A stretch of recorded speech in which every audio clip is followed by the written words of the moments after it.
nostalgia, memories, growing up in Central Florida in the 1990s. What a bunch of sappy crap.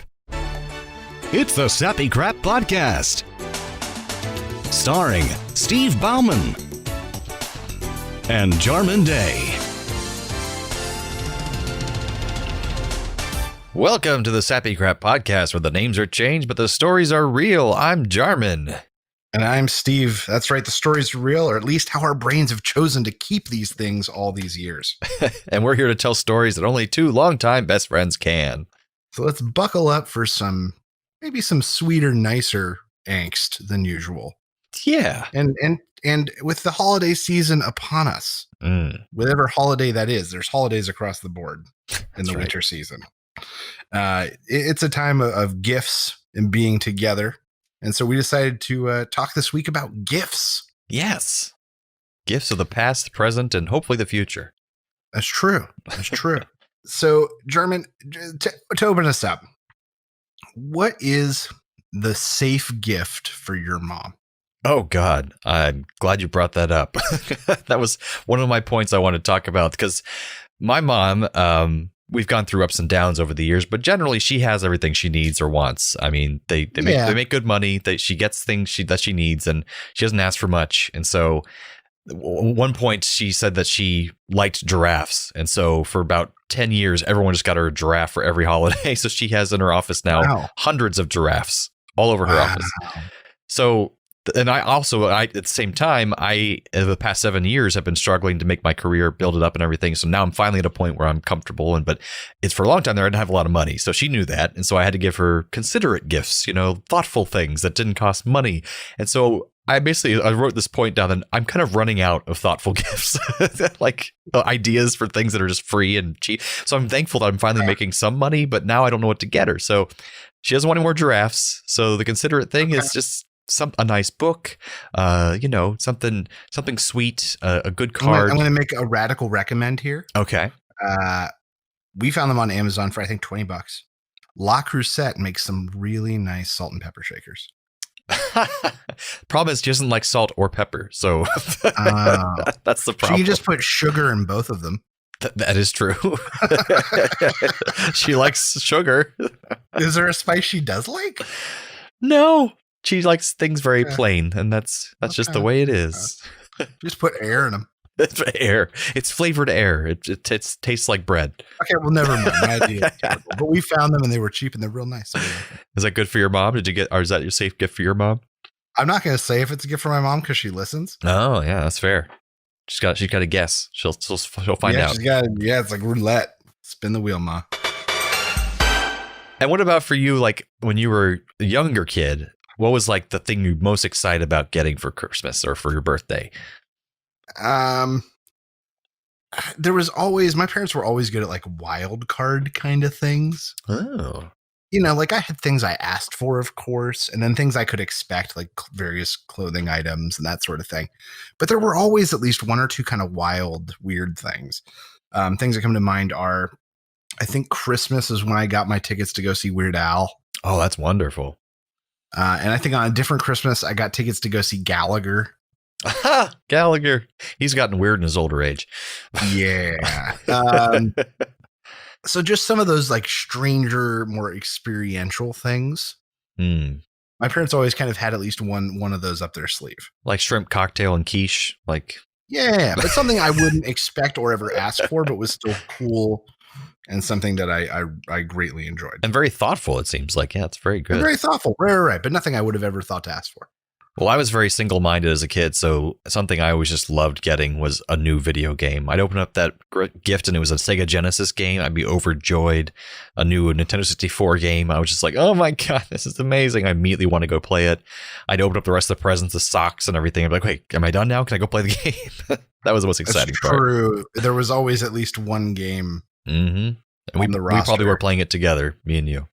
Yes. Or we would get different games and then swap. Yeah, because you had Super Nintendo, I think. So no, I didn't. Oh, I had N64 and then I had GameCube after. Oh, GameCube was the one I didn't have. I went to your house to play. Yeah, that was fun. But as far as like gifts when I was younger, I remember, do you remember in like elementary school, do you remember book fair? Oh, yeah. where they'd come and sell these little chintzy books for like $1 to $4 to children with their parents' pocket money. So these things came around. It was a company that came in and just sold thing. I remember there were always erasers and pencils and school supplies that were probably overpriced realistically. Yeah. But at Christmas time, they would have the Christmas fair. And the same people would bring a bunch of like chintzy. I think back on it now, it was so chintzy and low cost. But it turned into this like, oh, this is $3, this is $40. Your parents gave you $10. What things can you get for your parents? But at the time, I remember it was very exciting because as like an 8-year-old or 7-year-old, what other opportunity did I have to buy my parents something that they didn't have to be there while I was choosing it? That's true. But I remember it was this whole thing. It was like you had a certain amount of money that you would however much money your parents gave you. And then you'd go and have time at the store. And then there was like a gift wrapping station where you could wrap things so you could, in theory, take them home and not have your parents know what they were. But I remember I got my grandpa this like mini screwdriver set that came in a case that was shaped like a really crappy saw. And like, I knew that my grandfather had, like a huge workshop in his basement. And I was like, yeah, he'll love these tools. But in retrospect, I was like, he would never use that. They're all cheap as hell and fall apart. He'd go down and use his favorite screwdriver he's had for 40 years. Yeah. But I remember as a kid thinking like, my grandpa has tools. This is a good thing. It was good, thoughtful of you, I think. But one thing that I remember at one of these Christmas fairs at school was a keychain with a leather piece on it. Stamped in it was Dad. Mm-hmm. And I got that from my dad. I think it's 7 or 8. And to the best of my knowledge and the most recent of my knowledge, he still has that on his keychain. Oh, that's just to this day. Adorable. Last I checked. That one has stood the test of time. He was probably overjoyed to receive that. From Christmas fair when I was 7 or 8. Well, a more recent thing of the parents, I gave my mom, I thought one of the most thoughtful gifts I could think of. And I was overjoyed that it would work out, and it ends up very poorly because I gave her this beautiful journal I bought at Barnes & Noble, and I customized it so that, because we didn't spend enough time together, I thought, and even though we live close by. And so I said, for every month of the year, we're going to go to one place we haven't been to before, like a museum or a particular show or a nice place for dinner. And we'll put a picture of us at that location because we don't have enough pictures of each other either, and write down our experiences there in the journal. And she loves that kind of thing. And she was just overjoyed. She loved it. And then the pandemic hit. And so we went to one place. We went to a museum of art here in Winter Park, and then haven't gone anywhere since because the entire world shut down. So that gift is still sitting on my shelf because I was going to add pictures to it and haven't been able to do anything since. So that's great. Aw. Yeah, it sucks. That's terrible. So that's the end of that gift. It was still the thought of the gift. Yeah. That counts ultimately. Do you guys do like the FaceTime and things? Well, we do a Zoom call every weekend, so it's still happening. Okay. But we'll get back to that journal eventually when the pandemic's over. Just change the year on it. Yeah, 2021. It's fine. Just cross out all the numbers. Another considerate gift I gave just recently was a star map for Jolie, my girlfriend. It's these things you get customized online where it's a picture of the stars from the location that you want it to be, from the exact time you want it to be. So I did the exact time that we officially re-met, like the night we first, met and then started dating. Reacquainted and made out that night. So it was awesome. Reacquainted with tongues. Exactly. So yeah, I did it from Orlando, Florida on the exact night, the time when she walked in the door. So it's like in that location. So if we looked up at the stars at that exact moment, this is where they would be and what it would look like. And so it came in the mail. We're going to hang it up soon. And I thought it was really cute. But if we had looked at the sky instead of sucking face, this is what we would have seen. Exactly.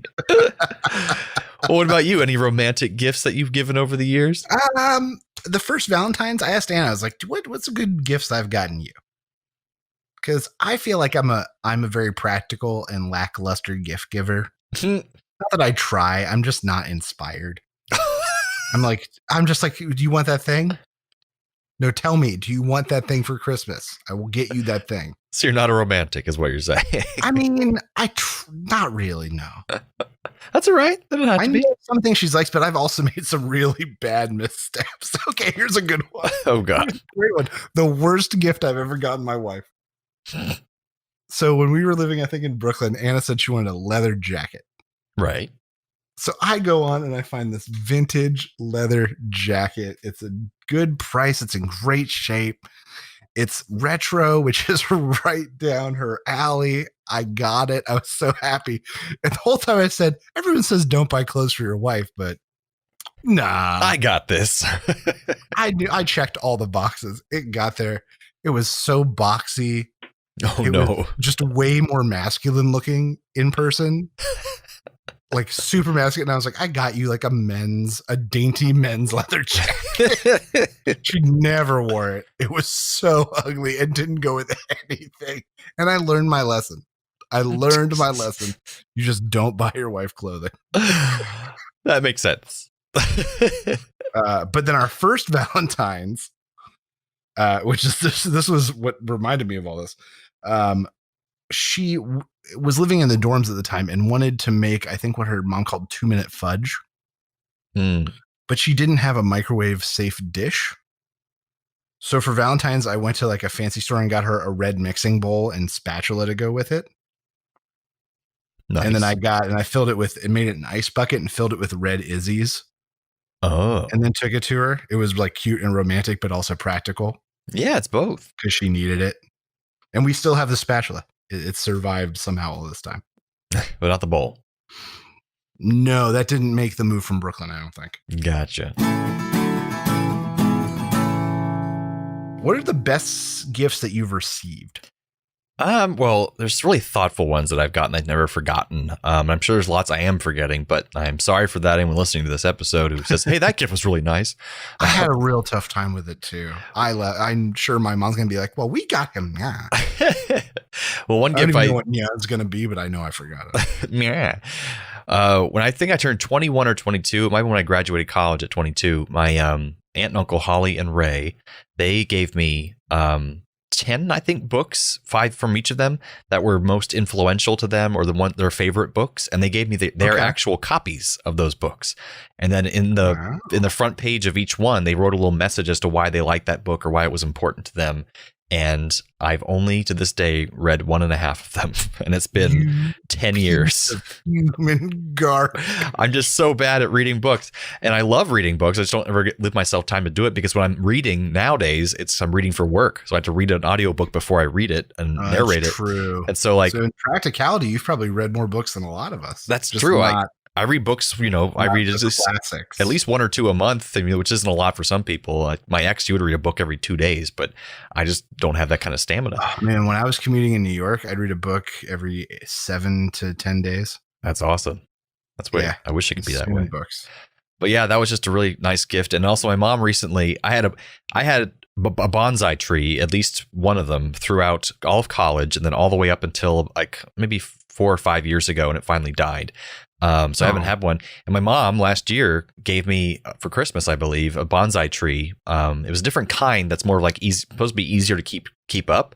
And if she's listening to this, I'm sorry, Mom, but within about a month, no matter where I put it, it kept dying, and I kept watering it all the time. And finally, it just died. Nothing I did would keep it alive. I don't understand. And I had the really complicated bonsai for years, one of the really fancy ones, and I kept that alive for years. But this one just would not live. So it was a really thoughtful gift. She's like, I know you meant a lot to you, and you missed it, but then it's gone. But someday I'll have another one. What about you? What's the gifts you've received? So from my parents, I'm gonna say that it was for my sweet 16. So like I didn't drive or anything, so it's not like they got me a car. And I remember this huge thing arrived, I think, in like a crate, and I was told not to worry about it. And I was like, oh, okay. And it comes and we open it on my birthday, and my mom, it's a huge stained glass window. A big wood frame stained glass window with an angel at the top and at the bottom, like a plate with an inscription with I think a passage from the book a passage said by Stephen in the Bible, if I remember correctly. And apparently the stained glass maker was making a pair of them. and accidentally made two facing the same direction. Uh-huh. And so she had to remake the other one in the right direction. And she had this surplus one that she sold to my mom for super cheap. And it's like, what are you going to do with that? Yeah, it kind of survived the fire. I think it broke, but then my parents reframed it, or at least broke it into two pieces, I think. And it's still at their place at last I checked. Then I must have saw it while I was there. Maybe. I'm not sure if they have it up in any way. Okay, gotcha. But you may have. Well, that's pretty Other cool. great gifts I've received. One is actually from you for graduation. You found a really good, high quality Gizmo doll. Oh, yeah. Gremlins. And it was a good proportion. It had good weight. It was nicer than a lot of the ones that I had seen. I really liked it. And I liked it so much that I was like, well, I'm not going to take this to camp. So I packed it for Seattle and then it burned in the fire. Oh, no. In the same vein, your parents surprised me. I may have told this story before, but your mom and Scott got me one of those pirate shirts that I was always remarking that I liked of Scott. Oh, yeah. My stepfather, folks who don't know, he, for a long time there, for some reason, got this pirate shirts with the puffy sleeves and the frilly, like, yeah. And I was like, those look really comfortable. He wore it around the house because it was comfy. For the longest time, he thought I was being facetious or being a jackass, but I think over time he came to realize that I was being genuine. I was like, that looks really comfy. Oh my gosh. I know anytime a teenager is enthusiastic, it seems sarcastic. I get it, but that looks really nice. You really want that. No, I'm being serious. So yeah, they got me that, and I valued it so much that I almost took it to camp, but I was like, no, it'll get ruined if I take it to camp. And I got burned in the fire. For Seattle, and it burned in the fire. Jesus. That's the worst part about the fire in general, is that we made this huge cut. Like, you know, my mom made us get rid of stuff and really clean house. So what we packed was really what we wanted to take. Right. And that got burned in the fire. Right. Then it burned in the fire. Well, a little speed around here. Just want to mention some things in case anyone listens, but I've had some great gifts over the years from people. And one thing was really nice. I think it was right when I moved to Atlanta. I need to, after graduating college, I need to apply for jobs. And I had gained a significant amount of weight, and I was just a bigger guy than I used to be. So my aunt bought me a new suit, and I used that suit to go to job interviews, and I got hired at CNN. So it's all thanks to you, Glenda, Michael. They gave me the suit. My dad, back when he was around, he went for my 18th birthday, decided he was going to give us the gift of going to a strip club for our 18th birthday. Yeah, you pieces of shit. Steven wasn't 18 yet, so he couldn't go with us. But yeah. And I don't particularly care for strip clubs, but it was definitely an overwhelming experience for an 18-year-old at the time in Tampa, Florida. Let's talk a little bit more about that. Okay. Oh, gosh. So everyone but me turned 18 in like the February to April timeframe. We like all had a February birthday, like 3 or 4 of us. Everyone except for me turned within like 5 weeks of each other. Yeah, it's crazy. And then it was like the 5 of you and your dad that went. All one big car. And I was relegated to meeting you guys at Gators Dockside for wings afterwards. Oh, gosh. And I remember Kiki just couldn't stop talking about how nice they all smelled. And then he kept smelling his hands and then telling me to smell his hands. Oh, that's so weird. That is so weird. Oh, my God. He was like, oh, it just smells so good. Yeah, I won't go too far into detail because some of it's not safe for work, and we have parents listening to this. But it was an experience, and I'm glad I did it. I don't know if I would take my son at 18 years old to go to a strip club. That's just the kind of person my dad was, so that happened. But take him for wings. You know, do the other part. And my stepdad always gives really practical gifts, gadgets and gizmos and things like that. And I've always appreciated that because they're always useful, especially like he gave me those square things that you put in your wallet, or if you're attached to your phone and they're GPS trackable, so you can find your keys or your wallet as long as you have them in one thing. I love that kind of stuff. And then I was going to mention also you gave a wonderful gift to me, which is this Rodecaster Pro, which we are currently broadcasting from at this moment. And it's kind of a gift to both of us in a way, but so I get to use it for my job as well. So it's kind of an investment in the future of our podcast. Exactly. And it makes it so much easier. Folks out there, if you can save the kind of ridiculous amount of money this thing costs, it's worth it because it makes recording and everything so much easier. So I highly recommend it if you can afford it. And I have to trust Jarman because I don't understand any of it. I'm just the money guy. That's right. And it was very nice. And a question I want to ask for you, just real quick, is this might be a controversial thing to say if people are listening, but what's the kind of gift that you just never actually did receive, but you think, I might kind of like something like that? Maybe if someone got me a real impractical pet. You want an impractical pet? Like I open up like, oh, what's in this box? And I open up, it's like an 8-foot albino python. Oh my God. That's something you'd like? Yeah, you want that? And just goes, there's one dead rat in there, honey. It's already gone. It's been eaten. It's playing with the baby. It's playing with the baby. No, not particularly. I typically am very straightforward with what I ask for. This year with my parents, my mom asked what I wanted, and I just kind of went, meh. Well, so I'm excited to see what she does and comes up with.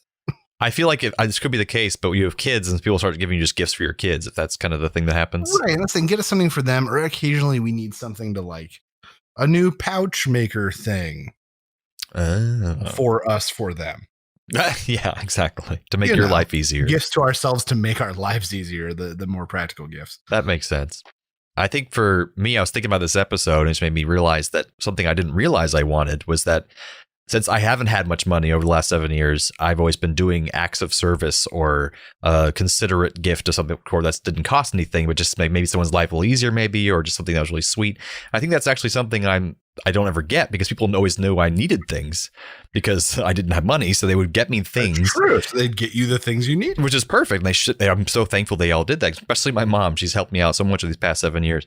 But because people that need just things are the easiest people to shop for. It's true because they actually need something. They don't want luxurious things. They're like, God, I just need fucking socks. Yeah, give me some socks, man. For me, it's like I need this microphone, I need this cable, I need this converter or something like that. Yeah. And so now I'm just like, you know what? It'd be really nice to have some acts of service. Like if someone like cooked me dinner or oh, I did your laundry for you or something. I just like, I never really thought about that, but I'm like, I've always done that for the people. And it's like, it'd be nice to do that for me. So yeah, I didn't realize that until this episode. So that's what this is all about, talking out our problems. Before I go ask my final question, I'd be remiss to not mention my wife is just an incredibly thoughtful gift giver to the point where she makes me feel bad no matter what I get her. She understands that like I would rather her get something a little bit more rare or more quality and have it be smaller than get me like a bunch of crap. Yeah. Because I have limited room in my display case. Of course. I've seen your display case. I have children, so I'm not getting another display case. This is it. This is my one sacred space. This is what I have. Mm-hmm. But she's the one that got me Muppets from Space, the Swine Trek crew on soap. Ooh. Still in the box. I'm looking at the Muppet Show board game with most of the pieces. The 3-part Dark Crystal Marvel comic series. Whoa. The 3-part Muppet Takes Manhattan's Marvel comic series that she found for me. Vintage Macy's Muppets Christmas tree ornaments. 3 beautiful. Of a 5-piece set that they had. That's awesome. Right. And she hits it on the nail on the head over and over again to the point where like, everything I get her feels inadequate. Well, it is, so. Here's the thing. Like I've resorted, not say to buying expensive things, but like, here, sweetie, here's a new phone. Am I good now? Does this cover me for all the thoughtfulness? This cover for the next year? Is that good? Well, it's with my girlfriend. She's so sweet and kind and giving like all the days of her life. And so she stresses out so much about gifts because she thinks she's a terrible gift giver. And I'm like, because you've already given the entire year. You're giving your full self to everyone around you all the time. So you don't need to worry about it. She's just so concerned and stressed about gifts. I'm like, just let me do some gifts. You're fine. Like you do too much. Teachers in general, man, too much. And moms, teachers and moms. Okay. So if you could get Jolie like one luxurious gift this holiday season. Oh, goodness. But not like a house. Oh, yeah. You know, not like that. Not a yacht. You know what I mean. Oh, I'll automatically PS5. PS5. Wow. Yeah. I mean, that is the hot ticket item right now. Yeah, she loves her video games, and she was playing Outer Worlds for like 3 hours tonight. So she loves her video games. So yeah, she's definitely crushing on the PS5 and wanting that as soon as she can. But she's waiting for the glitchy ones to get out of the way first, and then she wants to get the good ones. True. Yeah, I heard you guys were going to combine your forces. That's right. She says I'm of joint custody. Something like she's gonna get rid of her PS4 so that we get the PS5 together, but then the deal is she gets to keep it if we break up. And I was like, well, that's fatalistic. So, wow. But we're not going to break up, so it's not going to be an issue. So there you go. Yeah, it's like a puppy. You guys are going to raise it together and it'll die someday. Just like the PS5. Blue screen of death. That's what I'm saying. The PS5 is the puppy in this scenario. With a much shorter lifespan than a puppy, I'm sure. You guys won't walk it the way you should. Yeah, we don't take it out as often.